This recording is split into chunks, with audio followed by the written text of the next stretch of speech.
Bienvenidos a Conversando de Salud Mental, un canal producido por Neurosen Psicoterapia y Neuropsicología, un espacio para que conozcas cómo cuidar de tu salud mental y la de tus seres queridos, previniendo o buscando apoyo profesional oportuno. El día de hoy presentaremos el tema Introducción al TDAH con nuestra especialista, la neuropsicóloga Mónica Piñón, especialista en neurodesarrollo y en problemas de aprendizaje. Neuromoni, ¿cómo está? Muy bien, muy contenta. Buenas noches. Buenas noches, buenas noches. Sin más preámbulos, me gustaría iniciar preguntándole, ¿qué es el TDAH o a qué nos referimos cuando hablamos de TDAH? Ok, mira, el TDAH es un trastorno del neurodesarrollo y se va a manifestar principalmente por tres síntomas, que van a ser la inatención, la impulsividad e hiperactividad. Ujú. Entonces, al ser este un trastorno del neurodesarrollo, eh, vamos a ver que estos síntomas, que ya comenté, estos tres síntomas, que son la inatención, la impulsividad y la hiperactividad, pues van a afectar la calidad de vida de la persona que lo padece. Aquí es importante señalar qué es el neurodesarrollo, o sea, ¿a qué nos referimos con neurodesarrollo? Porque estamos hablando de un trastorno del neurodesarrollo.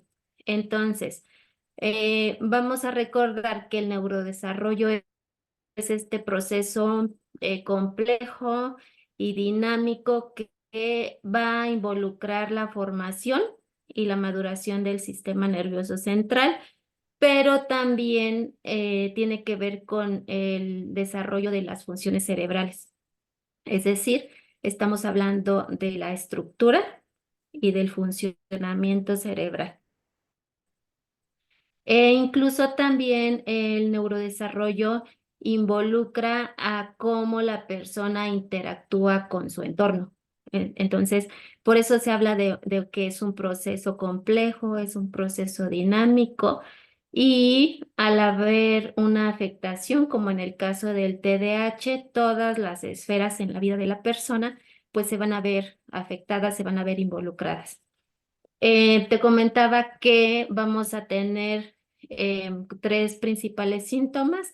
Me gustaría aquí como mm, eh, explicar de manera breve y tal vez con algunos ejemplos por separado estos tres síntomas. ¿Ok? Perfecto.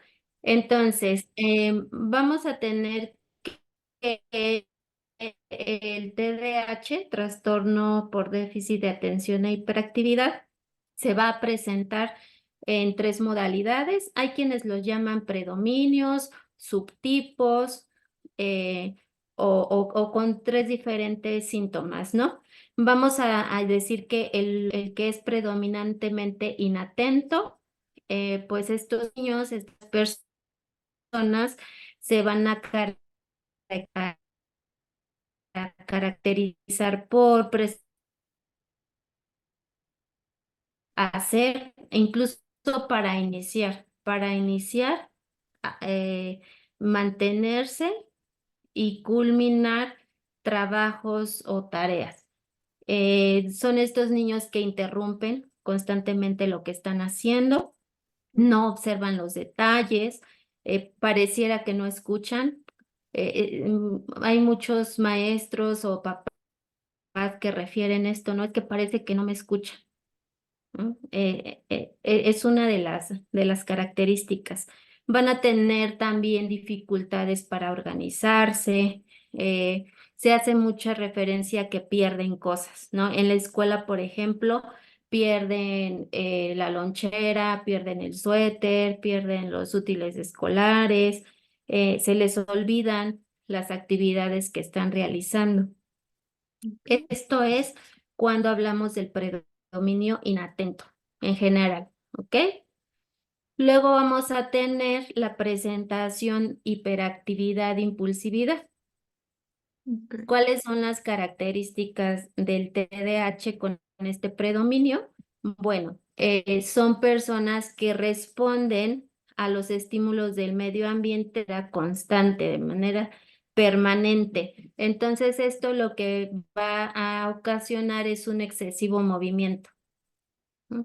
Movimientos frecuentemente descontrolados, movimientos sin finalidad o sin conciencia. Es más común verlo en niños porque recordemos también que el TDAH, o sea, esta característica del movimiento excesivo, es muy frecuente en los niños. En los adultos también se presenta el TDAH, pero ya en la etapa adulta ya los movimientos no son tan marcados. ¿Ok? Es este predominio de impulsividad e hiperactividad, pues no logra regularse por voluntad propia. Las personas con predominio hiperactivo impulsivo presentan incluso a veces conductas que no son socialmente permitidas, o sea, pueden presentar este tipo de conductas en lugares donde pareciera socialmente inadecuado, ¿no? Tenemos niños, por ejemplo, que hablan mucho, interrumpen conversaciones. em, Eso es muy marcado también, el que interrumpan conversaciones, en que se entrometan en actividades o en juegos, que interrumpan.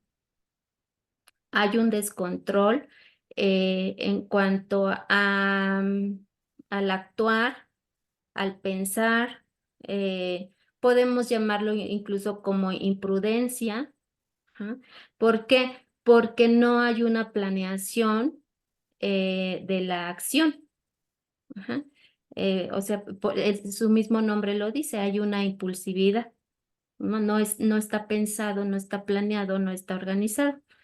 Y vamos a tener una presentación o un subtipo de déficit de atención e hiperactividad que va a ser mixto, ¿ok?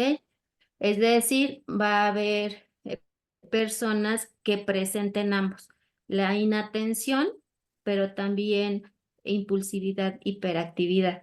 Y cuando se hace el diagnóstico, pues se diagnostica como tipo mixto. Ok, bastante Hay complejo. situaciones. Ujú. Adelante, adelante. Sí, que fluctúan entre uno y otro. Ujú. Ok, ok.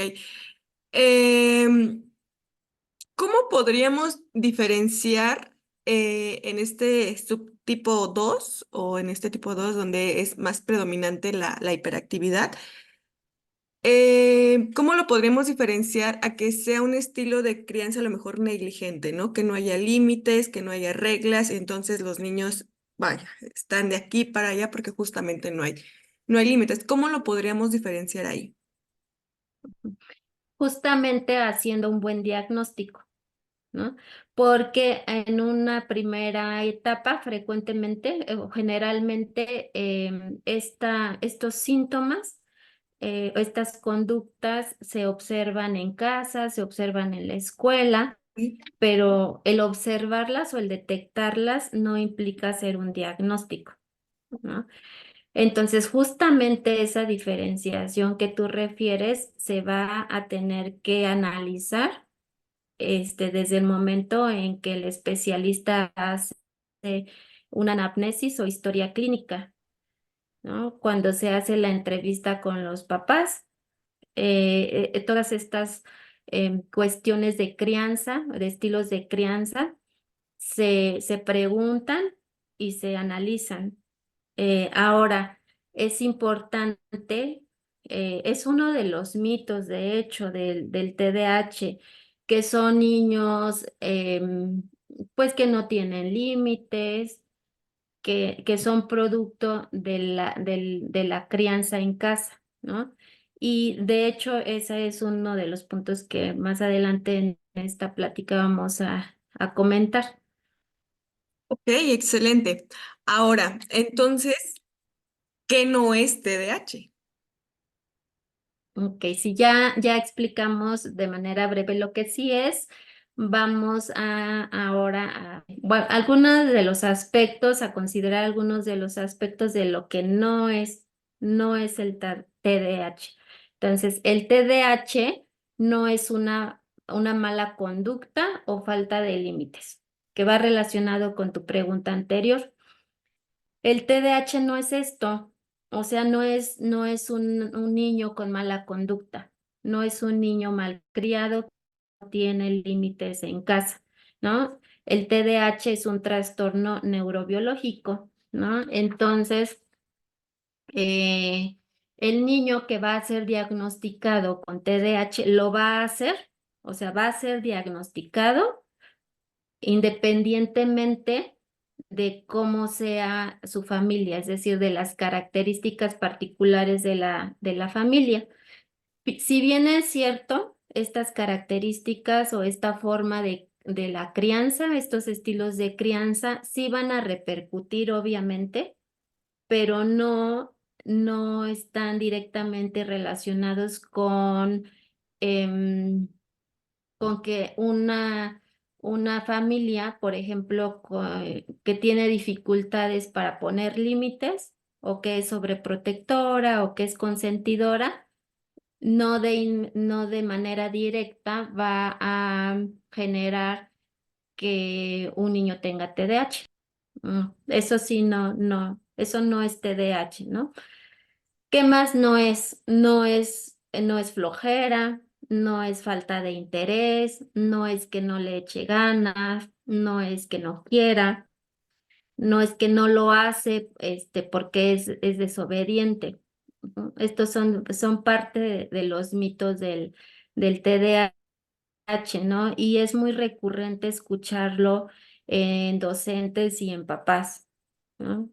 Eh, ¿Por qué? Porque es parte como pues incluso de nuestra cultura, ¿no? Es importante que sepamos que cuando estamos ante un caso de TDAH, pues estamos hablando de que algo está pasando en el cerebro a nivel funcional o incluso a nivel estructural. No es algo que la persona planee y que diga, hoy me voy a levantar y voy a hacer muchas travesuras en la escuela, ¿no? Hoy me voy a levantar y me voy a salir todo el tiempo del salón y voy a andar jalándole el cabello a mis compañeros y no voy a terminar los ejercicios y no voy a escuchar indicaciones. No, no es esto. El TDAH es una condición, ¿no? Del neurodesarrollo, como al inicio lo dijimos. Eh, em, lo que falla en muchas de las ocasiones son las funciones ejecutivas, ¿no? Si nos vamos ya como al funcionamiento del cerebro, pues las funciones ejecutivas están implicadas en todo lo que hacemos, porque tiene que ver con la organización, con la planeación, con la flexibilidad, incluso con el control emocional, con lo que se llama memoria de trabajo, con el automonitoreo y todas estas pues habilidades o todas estas funciones están dadas por el cerebro, ¿no? Por las áreas frontales que se encargan de las funciones ejecutivas principalmente. El TDAH no es una enfermedad. Si bien dijimos es un trastorno, no es una enfermedad, ¿no? No, el paciente no está enfermo de TDAH. El paciente presenta un trastorno, presenta una condición que se diagnostica y con la que toda la vida, toda su vida va a permanecer, pero no es una enfermedad, no se cura, por tanto no se cura. O sea, el TDAH no se cura porque no es una enfermedad. Si bien en algunos casos se medica, y esto también por parte de un especialista, de un médico, de un neuropediatra o de un neurólogo, pero el medicamento no es para curar. Otro de los mitos también del TDAH es que se piensa que se quita con amor, con cariño, ¿no? Con Que es atención. falta de cariño, es que no le ponen atención y si le pusieran atención, entonces no estaría como está, ¿no?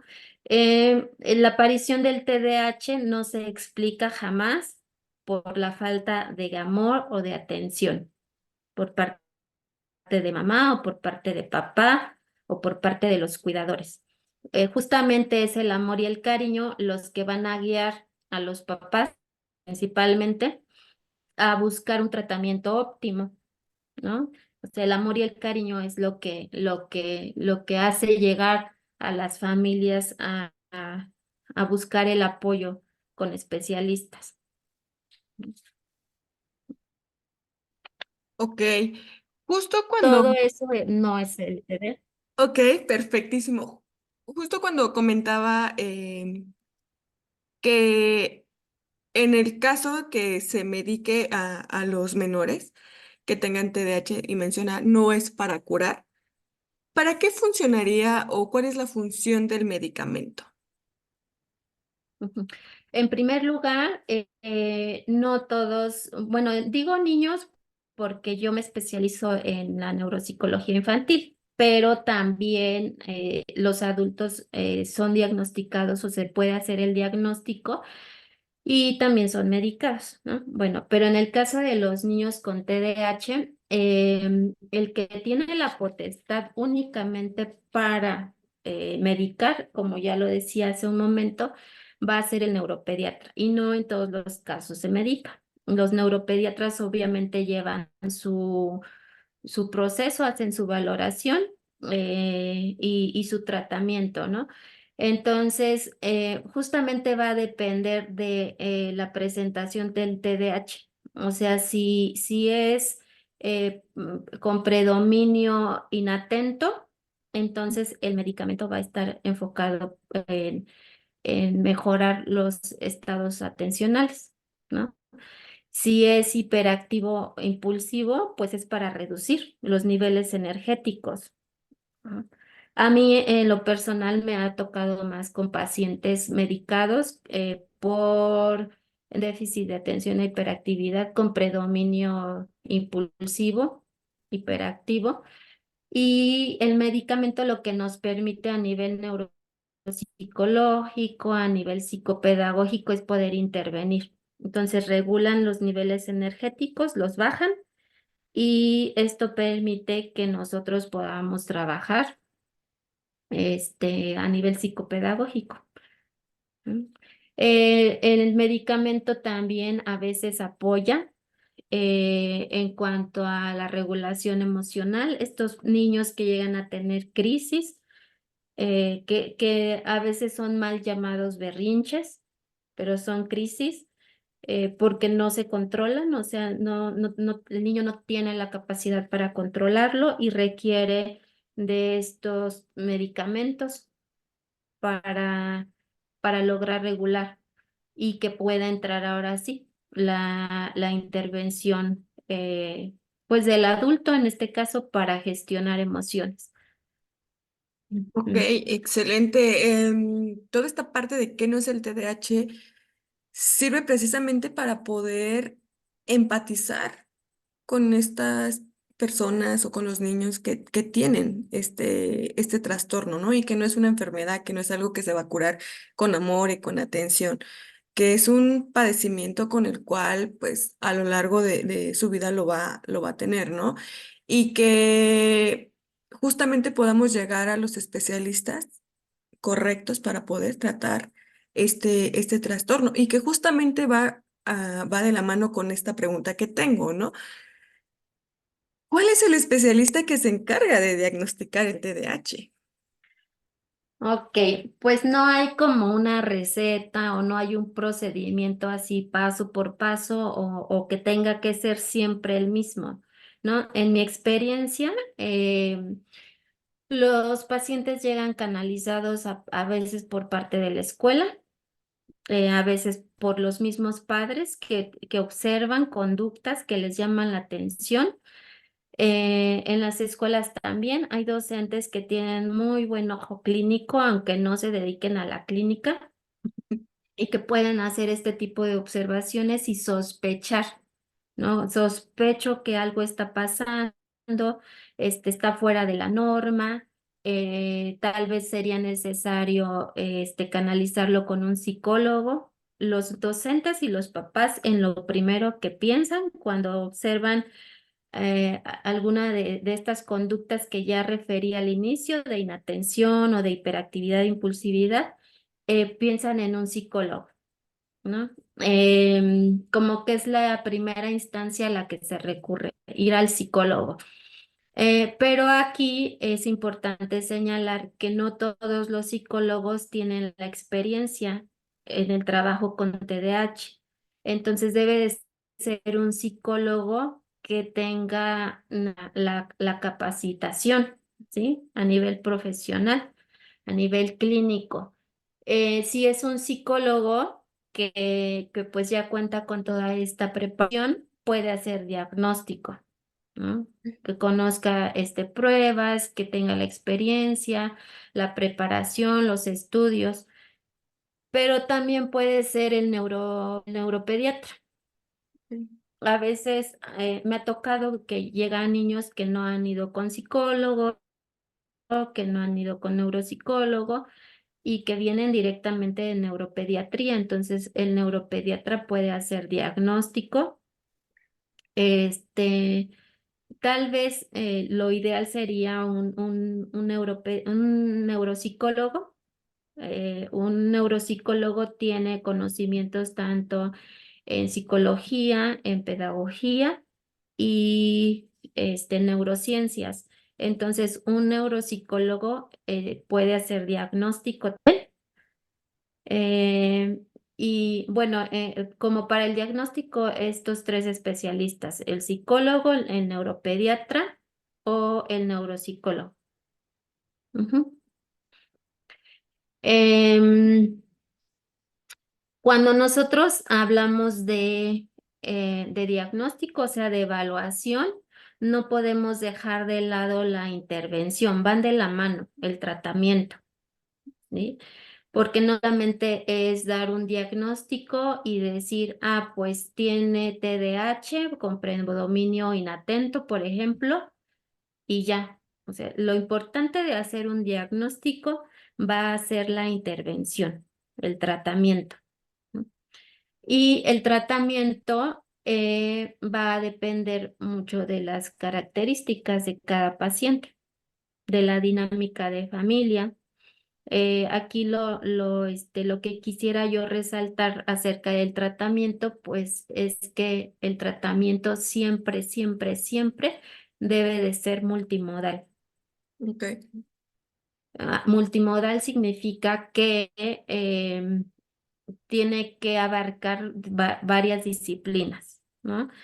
Eh, Tiene que haber apoyo psicológico en caso de que la familia lo requiera, orientación psicológica para los papás o incluso para los pacientes, hablando en el caso de niños, hay casos donde sí van a requerir la terapia psicológica, hay casos donde no. Los ajustes en la escuela, em, los ajustes razonables, que actualmente así se llama, o ajustes curriculares por parte de los docentes. La intervención del docente es primordial también porque la escuela es el espacio donde el niño pasa pues prácticamente la mitad del día, ¿no? Entonces, el tratamiento también debe de considerar a los docentes y a los padres a través de la psicoeducación, ujú, que es brindar información acerca de este trastorno a los padres de familia. Em, en cuanto al aspecto emocional, en cuanto al aspecto del tratamiento médico, si es que así se los indican, en cuanto a la intervención psicopedagógica o neuropsicológica, se tiene que incluir a los papás y obviamente pues las consultas a neuropediatría. Entonces, este tratamiento multimodal es el que va a permitir que, que haya un avance, Ok. porque muchas veces pasa que hay papás que le dan mayor importancia al tratamiento farmacológico, ¿no? Van con el neuropediatra, se medica porque así se requiere, y entonces dejan de asistir a la terapia psicológica o al programa de intervención neuropsicológico, y dejan de lado toda esta parte porque piensan que el medicamento va a hacerlo todo, ¿no? Y esa es parte de la psicoeducación. De hecho, son unos de los aspectos que desde el inicio se comentan y se trabajan con los papás. Ok, y ese tratamiento en las diferentes áreas, ¿cuánto tiempo debe de durar para que el niño sea funcional?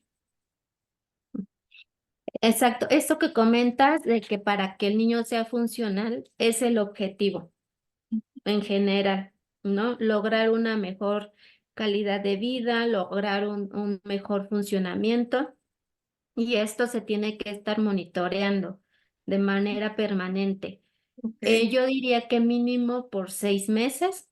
Ujú. eh, mm, Sobre todo en la primera infancia y en la adolescencia, es recomendable que los pacientes permanezcan en estos tratamientos de manera constante, ¿no? Puede haber periodos donde tal vez no tomen ciertas terapias o donde tal vez el neurólogo retire el medicamento o reduzca la dosis, pero va a haber etapas donde nuevamente sea necesario.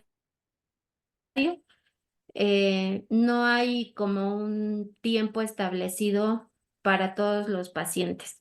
O sea, eso va a depender justamente del monitoreo, de los avances, de, o de todo lo contrario, también de los ajustes que se tengan que hacer porque probablemente no se vean avances en ciertos aspectos. Ok, bueno, pues me parece excelente. Todo esto creo que nos daría para hablar muchísimo más acerca del TDAH. Es un tema bastante amplio. Sin embargo, considero que dejó muy puntuales el qué es el TDAH, qué no es el TDAH, eh, cuáles son las modalidades de intervención, el qué especialista se encarga de diagnosticar el TDAH, ¿no? Entonces me parece excelente, me parece muy oportuna y útil para nuestro auditorio la charla que tuvimos el día de hoy. Muchísimas gracias, Neuro, por compartirnos este conocimiento tan relevante. Y pues bueno, antes de despedirnos, los invitamos a darle like al video y también darle like a nuestro canal de Neurocen, conversando de salud mental. De igual forma, que nos sigan y le den like a nuestras páginas de Facebook, que aparecemos como Neurocen, en Instagram como neuro.zen, en, en TikTok también aparecemos como Neurocen, entonces que nos sigan en todas nuestras páginas, en nuestras fanpage, para que se puedan enterar, ¿no? De todas las conferencias, talleres, programas con los que Neurocen Mm. cuenta, con toda esta información que es sumamente importante, ¿no?